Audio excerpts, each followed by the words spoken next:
Bonjour à toutes et tous, bienvenue sur Canal Phi. Aujourd'hui, on va parler de l'affaire Griveaux, mais surtout de ce que ça entraîne comme discussion sur les plateaux, dans la bouche des politiques, des éditorialistes, à savoir une revendication de censure d'Internet et de fin d'anonymat sur les réseaux sociaux. Alors pourquoi ça sert à rien? D'abord, la fin de l'anonymat. Premièrement, on voit que dans cette affaire, l'anonymat n'a rien à voir du tout, puisque les personnes qui ont diffusé les vidéos de Benjamin Griveaux sont connues, ont revendiqué l'acte, donc rien à voir.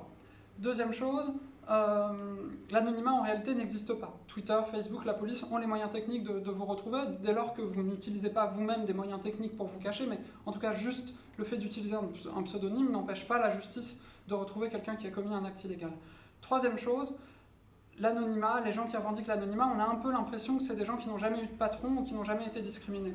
Parce que quand vous devez critiquer votre employeur, quand vous devez critiquer même la politique de l'État français, quand vous voulez parler de féminisme, d'antiracisme sans être harcelé, des fois vous n'avez pas d'autre solution que prendre un pseudonyme ou vous taire. Bon, donc voilà, pas d'anonymat, ça sert à rien et c'est dangereux. La deuxième question, c'est celle de la censure.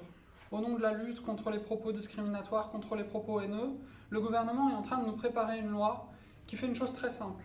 Elle confie aux plateformes la mission, le soin de censurer les propos illégaux. Sauf que ce n'est pas le métier des plateformes d'appliquer la loi, c'est le métier des juges.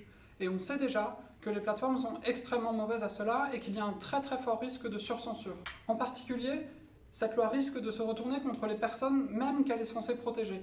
Notamment parce que les plateformes utilisent des algorithmes pour censurer et qu'on sait que ceux-ci sont particulièrement inefficaces. Par exemple, ils sont incapables de différencier un propos haineux d'un propos qui le dénonce.